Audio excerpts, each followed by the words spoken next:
Hey guys, welcome back to the show. I'm so appreciative of everyone listening. We have a great guest today, but before we get started, I'd like to thank our sponsor, Species Nutrition. If you're looking to add another tool to your toolbox in the fitness world, this is the perfect addition. Species Nutrition personally is my favorite nutrition company. They have a slew of products. My personal favorite is the protein Isolyze. It's the best protein out there. Not only is it great tasting, but it also is the highest quality of protein that you can get. Beyond that, with my family, I have some personal experience of how great this protein is. My wife is lactose intolerant, and she can take shakes from this protein all the time with no problem, no upset stomach, no issues that lactose intolerant people tend to get. It's 100% edible for people that are lactose intolerant. I know that a lot of companies may say, oh, it's lactose free, but keep in mind this supplement industry is not FDA approved or guided, so they can pretty much say whatever. From my own personal experience, I can assure you that everything that the Species Nutrition claims on their products is 100% true. So if you want to look better, feel better, and just overall perform better, Species Nutrition is the way to go. Go to speciesnutrition.com and you can use my code ARMEN25, that's ARMEN 25, and you'll get 25% off any and all products. Today we have a great guest. Zack Harris graces us with his presence again, and we're going to discuss and thoroughly go through the controversial documentary called Game Changers.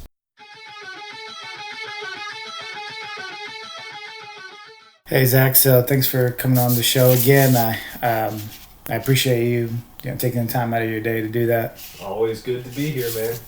So today we're kind of discussing this documentary that came out called The Game Changer, and it's basically a documentary supporting veganism or plant life, lifestyle. I don't know if you could even call it a documentary. It's more of a case study, really outlining why you should be vegan or plant-based.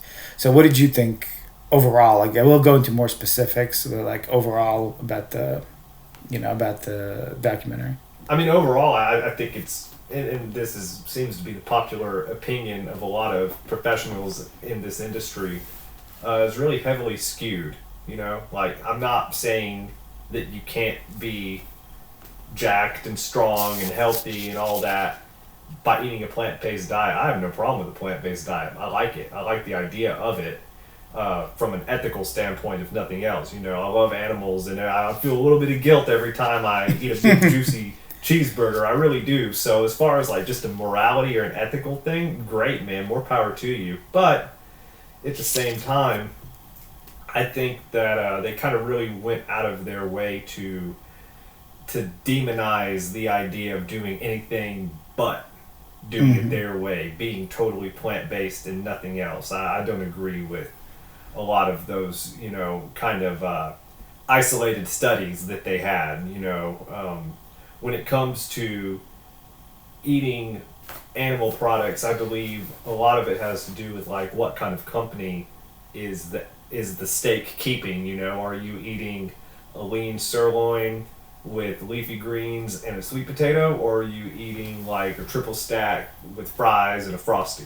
Like, just because it's beef doesn't mean that it's gonna kill you instantaneously, right. Or diminish performance. So that's like one of the points is that they were getting at a certain portion of the documentary, they were comparing people that would eat meat and then putting him on like a plant-based diet, and then she's seeing the changes, the positive quote-unquote changes.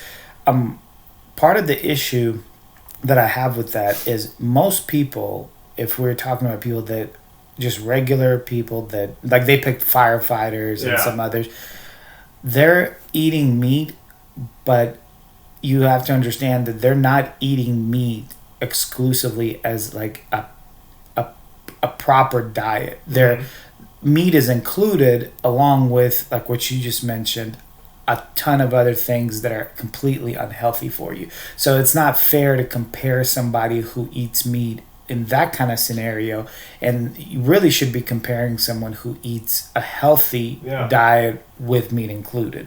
Right, and 2 points to that. So one, I believe it was like three athletes. What was it? 3 football players, I think. Maybe they had to eat the 3 burritos. Actually, they were all from the Titans. They were. They were from the Titans. Yeah, one ate the steak, one ate the chicken, and one ate the black bean burrito. Then one of them, their blood was much more clear than the others. But I remember specifically one of those guys saying, leading up to that, I eat my Popeyes or Chick-fil-A or something, like, so some kind of nasty, greasy sandwich. Yeah, so you're probably not eating like a side of broccoli and Brussels sprouts and spinach with that Popeyes chicken sandwich. Sure. So how do you know that the improvement in the blood didn't just simply come from introducing the vegetables to the diet as opposed to exclusively taking the meat out? Sure. And then another point about the firemen, that they went from eating the quote-unquote meat-based diet to the plant-based diet, and how many days was it? 11 days? Yeah, I think like 11 days. Yeah, something like that.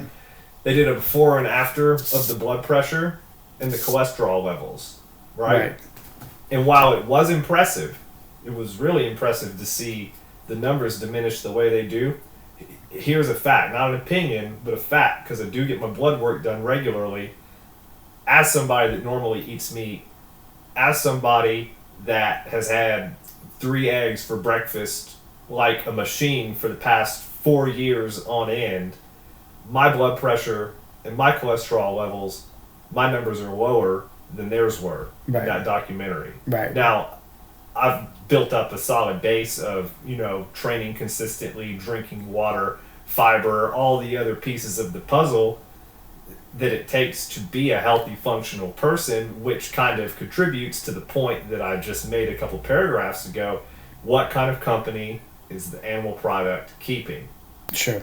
In my case, it's keeping good company for the most part. I eat the occasional pizza and hamburger like anybody else, but it's like if I'm eating 5 times a day, 35 meals a week, right? If 3 of them aren't that great for you, but the other 32 are on point, then you're not going to have spiking blood pressure and terrible cholesterol. These firefighters were not eating right at all, is what it looked like. Right. Well, they weren't doing anything. No. Right. They weren't exercising outside of whatever exercise they got from work. And if, like, I know firefighters, one of my family members is a firefighter, and they do, it can get intense, but there's long pauses in between their physical labor. So you might go days, weeks without having anything to do. All you do is lay around, do nothing, and eat. And that's essentially what these firefighters looked like they were doing. Right. So, at that point, it's one of those things where they're attributing the damage done to this individual because of meat. Right. They're excluding all other factors and just saying that you are this way because you eat meat. And then when they introduce the plant-based diet, and then magically they have this huge improvement almost overnight, they look like geniuses because, we took away all of the fatty foods and we introduced vegetables and black beans and broccoli and all of this, and now all of a sudden you don't have the blood pressure and the cholesterol issues you used to have. That's no different than taking somebody that's morbidly obese and hasn't touched a weight in their entire life, getting some guy that might have 6 months of personal training experience and is still really learning the ropes and doesn't really have much of an idea of where to start yet, and he just throws whatever at him at the gym. It could be, for somebody like me or you, we could look at it and say, this program makes no sense at all, and we're not going to get anything out of this. But they're going to shed a lot of weight, because literally at that point, when you're that out of shape, when you're that unhealthy, you can throw anything at them, Right. and they're going to get a positive result because they're doing nothing. Right. That's the alternative. Well, small changes make huge results for people that don't do anything. Right. You know, so I mean, they could have literally done anything and had positive results. Yeah. So I mean, they could have cut out Anything. and they could have cut out all their carbs, and all of a sudden, you know, Right. they would get positive results from that. So, yeah. But yeah, because you would be, by cutting the carbs out, you'd be reducing caloric intake, and I'm sure it was out of control. Oh, absolutely. You know? You know, thinking of a Popeyes chicken sandwich, me and my wife did like a challenge between Chick-fil-A and Popeyes, and just to see like what tastes better. And it was funny because like I was like, well, let me see. It wasn't about calories, but I'm like, let me see what kind of calories we're talking about. And Chick-fil-A was like 400, which is it's like 450. yeah, which is about right. Popeyes was almost double that. Yeah. So it's like you're almost taking in 1,000 calories just with one sandwich. And you know these firemen, athletes that were eating that way are not just eating that. You're talking about fries. You're talking about sodas that are not diet. I'm sure you're talking about all that A stuff day's worth of calories in one meal. You know, And they probably have 3 or 4 of those meals that day. 4,000 milligrams of salt. Right. Like, it's all kinds of terrible things happening. Yeah. So, and then, they kind of, so really the way the process of this documentary functions is they'll take specific people and then kind of show you the changes that they're being made. A lot of those people were athletes. It wasn't always firemen and people that are technically out of shape. So they have like endurance athletes that say that they perform better on a vegan diet. I have some thoughts about that. Did you think anything with regard to that aspect of it? Well, one thing that kind of stuck out to me, and Joe DeFranco talked about this on his podcast a couple of weeks ago. He did a review of the Game Changers as well. The guy that was kind of the narrator, I can't remember his name, the MMA fighter. Yeah, I don't know his name, but yeah, I mean he's obviously in great shape. Right. And he's a great athlete. But one thing that I just thought was kind of silly, to be completely honest, was the battle rope thing, where he went from going 10 minutes to going over an hour because now he's a vegan and before he wasn't. So what qualifies that time? What qualifies the clock to continue to be able to running on those battle ropes? Like, can you just stand there and like nonchalantly wave them up and down while you're carrying on a conversation? Do you have to be intense, like doing these crazy bursts like you would be doing if it was more of a hit session? Like, what qualifies? I mean, I could probably stand there for an hour and a half and like lazily move around the battle ropes. That doesn't mean that I've done some kind of monumental thing. Not taking anything away from him because he's a great athlete. Yeah, well, I mean, yeah, he's obviously was in shape and everything, but when I saw that, so there's points of this documentary where I said to myself, this is skewed. When I saw the battle rope part of it, I said I don't believe it. And I didn't think about what you're saying. I just didn't believe it in general. I don't believe he did it for an hour. Yeah. But I was thinking from the standpoint of the way I would do battle ropes or someone else that I've seen do battle ropes do it. I did not think about the point that you're talking about. He could define that differently. Right. So, but yeah, there's nobody that I know that intensely does battle ropes and can do it for an hour. There's nobody that can even do it that I know for 10 minutes like that. Like it's a different energy system. Right. When you're talking like HIIT training and things like that, truly you got about 10 or 12 seconds to get that all-out burst before you're working off of a different energy system. In his case, if he's going for over an hour, that's the aerobic system just, doing its thing. He has great aerobic capacity. Fantastic. But, I mean, I think he probably could have done that before, but maybe not quite as well. But, I mean, I think he could have. You're not going to tell me that eating a bean burrito took you from 10 minutes to an hour and a half and you were just on the floor rolling around gasping for air after 10 minutes just because you ate meat before. You know what I mean? Right. They attribute, they're attributing everything positive to plants, everything negative to meat, and then they're just kind of splitting it like that. So there are some other, endurance athletes, and I'll tell you my opinion of that since you mentioned yours about the MMA athlete. Primarily, endurance athletes like MMA, running, and others, it's almost a benefit not to have much muscle. Right. A lot of times they're training in such a way where they want as less of them as possible, whether it's muscle, fat, or anything else. They're trying to be as small as possible because it's an endurance sport. It's not you're not weightlifting. So to say that, oh, I cut out meat and I got faster, I can definitely see that happening because you have less body to carry around, you know. Mass, and I mean, if you look at sprinters and then you look at long distance runners, they're built differently, but they're doing two different tasks. The long distance, more endurance runners, they're tall, lanky, and have almost nothing, you know, on them. No fat, no muscle, nothing. Right. You look at a sprinter, on the other hand, you know, they're doing like I said, those hit session style sprints, 10, 12 seconds, all out, like you're running from a bear, you know, and their legs are huge. Yeah. Building muscle that way. Yeah, exactly. So that's the endurance part of it. Now, this is the part that's kind of interesting and hits probably more to our heart because we're not endurance athletes, even though we work on our endurance. But closer to our heart would be like the weightlifters, and there was a few of them. Some of them were aesthetic kind of weightlifters, like bodybuilding, and then there was a power lifter. So let's talk about the power lifter. So he's carrying like a massive amount of weight. Apparently he's vegan. Who knows how long he's been vegan? I don't know. But do you have any thoughts about that guy? Well, from what I've been told, and I haven't actually watched it myself, but my training partner, we lifted right before I came over here to do this podcast this morning, and he told me that he was listening to the Joe Rogan podcast, and they kind of more thoroughly went into this guy's diet. Okay. They deep dived into it. And I mean, this guy is drinking like 5 protein shakes a day just to hit his target protein. He's supplementing with a lot. He has to take a lot of B12, a lot of things that are naturally found in, you know, egg products, right, various meat products that he's deficient in because he's not getting what he needs just from that diet alone. So yeah, I mean, obviously it's achievable. He's lifting way more weight than I probably ever will, right?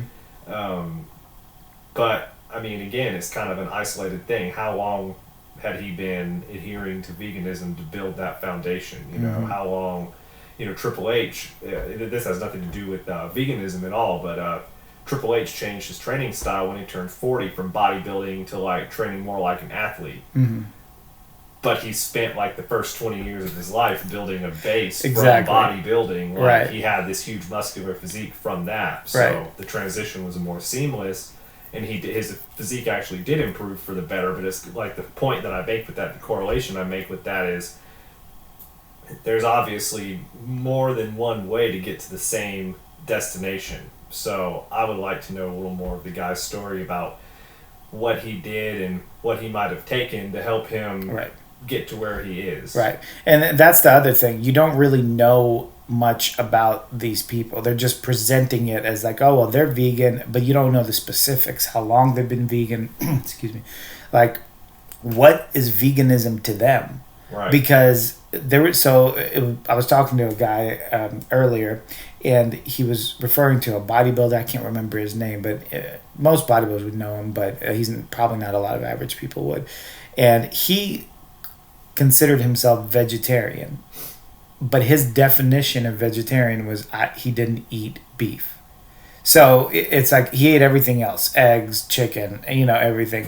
So it's one of those things where it's like, well, what do you mean veganism? You know, like, and again, what is this person doing? If they're supplementing everything that they would get from meat, then is not eating meat actually better for them? Like, that's the question, because if it's more expensive for them to have all those supplements. Right. Sure. Well, I mean, if your body, if your goal of this documentary is to tell us that eating only plants is better, then you shouldn't need to supplement anything that's in meat. Right. And you should just be able to eat plants, and that's it. They even mentioned that too in the in the documentary, they were talking about a B12 deficiency, and they said, "Oh, just supplement with it," you know. And then, another thing that they kind of cherry picked was the iceberg lettuce comment. Mm-hmm. Talking about it has more antioxidants than eggs. Right, Okay, right. well, throw me on a desert island and feed me either iceberg lettuce or eggs and nothing else, and let's see who shrivels up and dies faster. Exactly. You know? Some of these things sound good on paper or in theory, but they don't really apply in real life. Right. And so one of the things that they mentioned, you're talking about vegetables and things of that nature, and how vegetables have all the things like needed, the amino acids and everything like that. Mm-hmm. So they talk about the digestive tract of like a lion and a human, which I thought was ridiculous, because you can't compare a human digestive tract to a lion. A lion is a carnivore. All they eat is meat. So the point was lions have shorter digestive tracts built for eating meat. But that's obvious because lions only eat meat. They don't eat grass. They don't eat vegetables. So that's why they're shorter. However, we're omnivores. We eat vegetables and meat. So ours is longer than lions, but they're not as long as animals that only eat vegetables, like cows. Good point.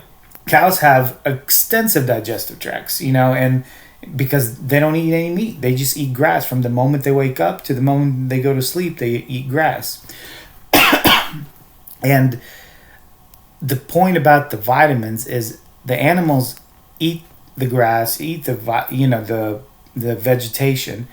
That those amino acids then through their digestive tract turns into viable sources, concentrated sources for us. So then when we eat the meat, we get those in a concentrated form. That way we don't have to eat vegetables all day long, like the animals do. So a lot of those amino acids we can't absorb unless an animal eats it first, and then we get it through the meat that we take. Because we don't have the same equipment they do. Right. The conversion.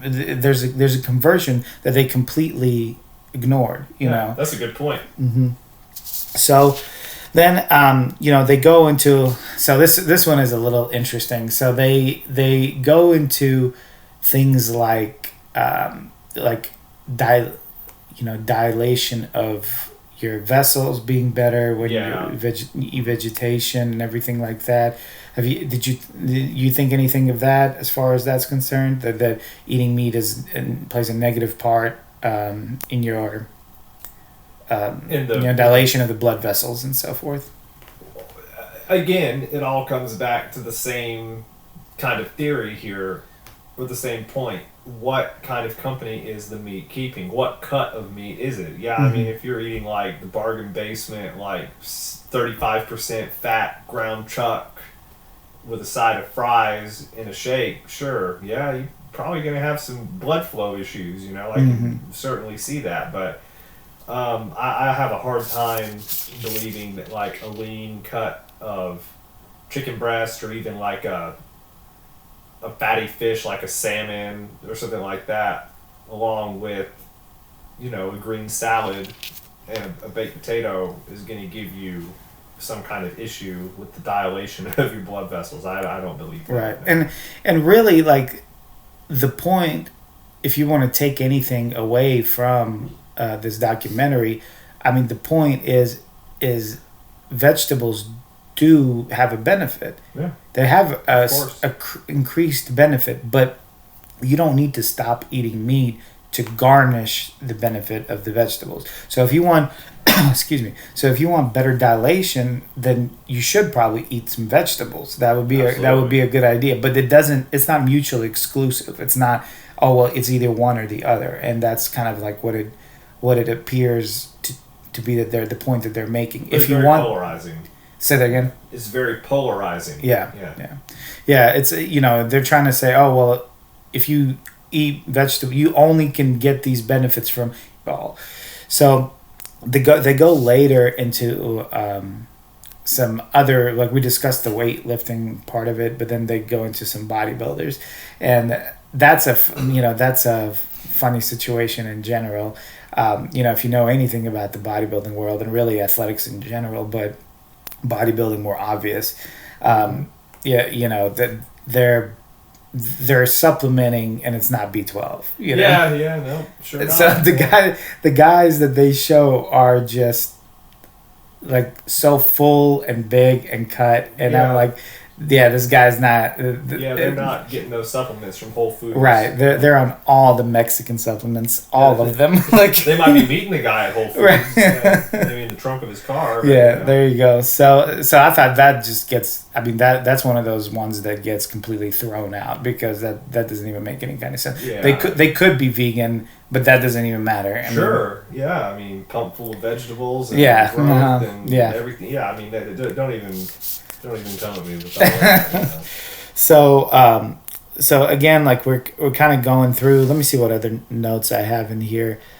So we touched on blood dilation, everything. I guess we'll go ahead and kind of summarize. So what do you, Zach? What do you think would be a good time to be a vegan, to incorporate that vegan type of lifestyle?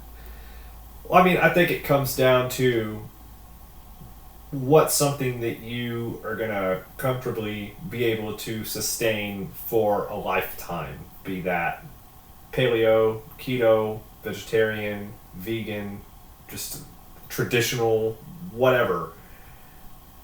If it's something sustainable for you and something that works for you, something you feel good off of, something you perform well off of, I think that's great. Same thing goes for, intermittent fasting, things like that. There is more than one path that you can travel to meet the same destination.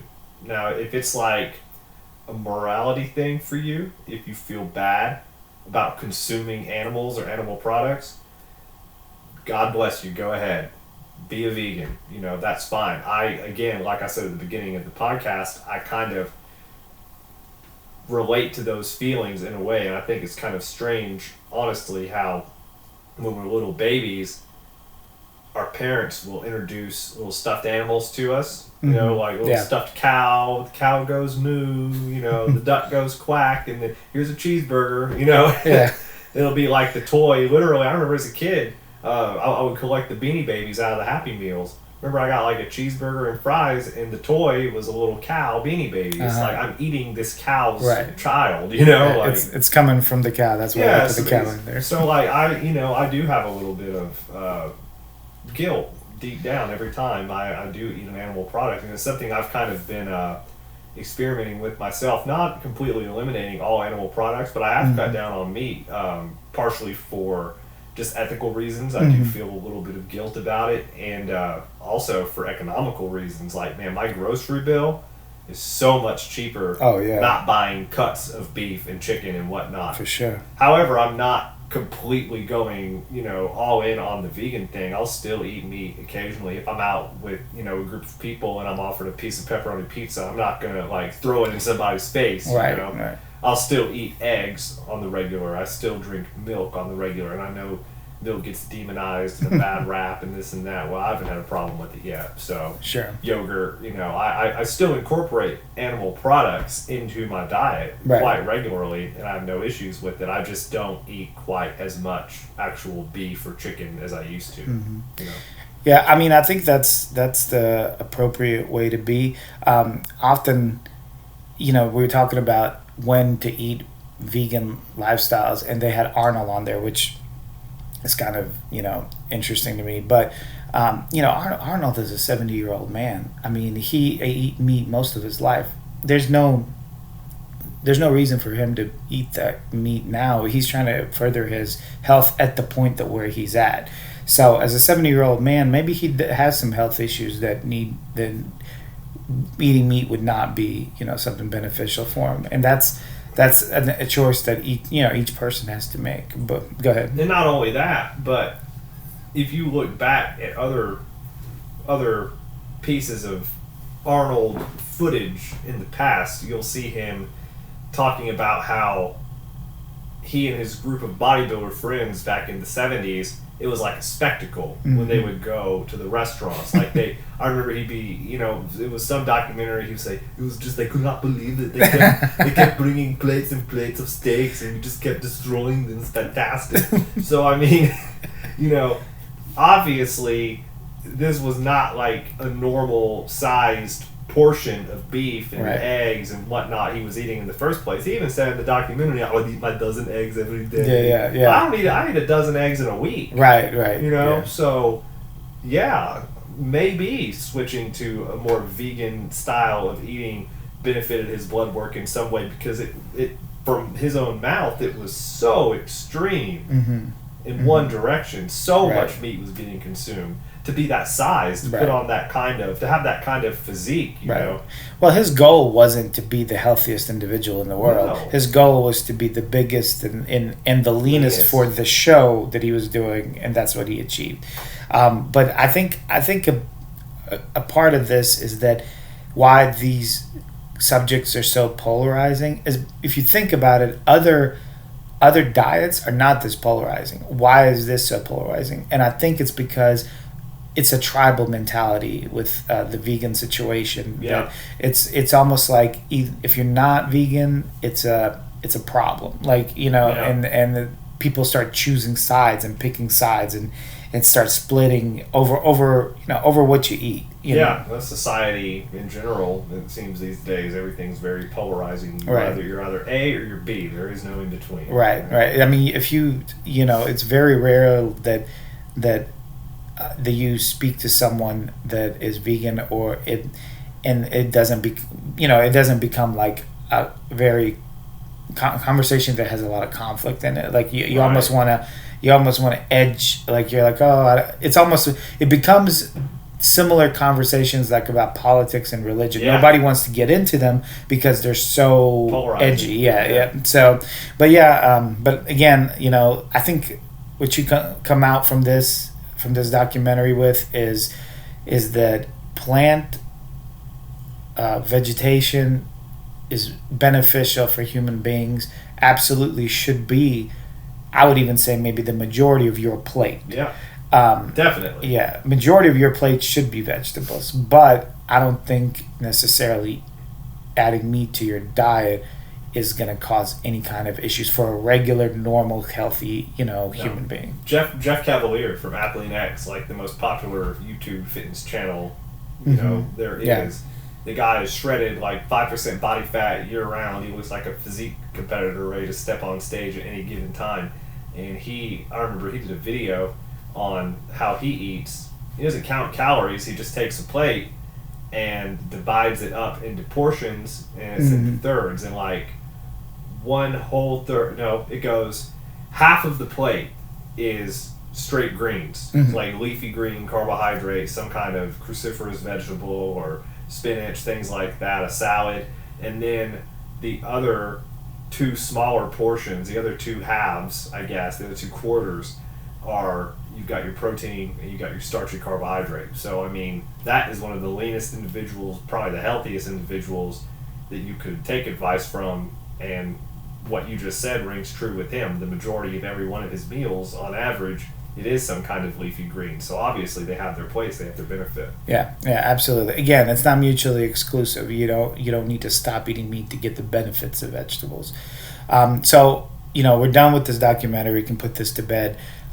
You do have something else going on, and we're going to talk about it in another podcast separately. But do you want to just kind of briefly just say what you have happening in the future here? Yeah, sure. In December, my goal is to launch it's like going to be an online coaching type of system where, if you're somebody, regardless of what level you're at, regardless of what your current physique is or your current health is and what your goals are, it's an all-inclusive training package / nutritional package where you come to me, you tell me the goals that you want to achieve, we're doing an assessment, I'm helping you come up with a 12-week plan, I'm providing you nutritional guidelines, and I'm on retainer for you at all times to get back to you within 24 hours of, if you've got a question, if you're at the gym, you're not sure how to do a certain exercise properly, film the video, send it my way, I'm sending something back to you. If you're on the road, you're traveling, you're busy, you're not sure what to eat, send me what's available, we're going to make a meal that'll fit you, that'll benefit you. and it's not something that should be considered an isolated, oh, I'm going to do this 12-week package with Zach and then I'm going to be done. You should consider this to be a 12-week jumpstart on the rest of your life. You know, like my goal with this whole ordeal, this whole endeavor, is not to sell you on some package, have you complete the package, and then you're off the quote unquote diet and you're off the workout plan and you just go back to, you know, square one.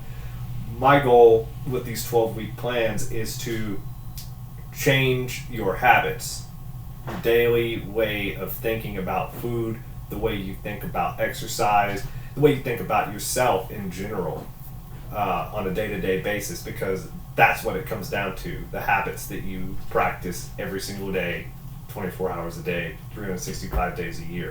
So my goal is to kind of help you ingrain those habits over the course of 12 weeks and give you a jump start on being healthy, on being fit, whatever it is your goal, helping you get that way.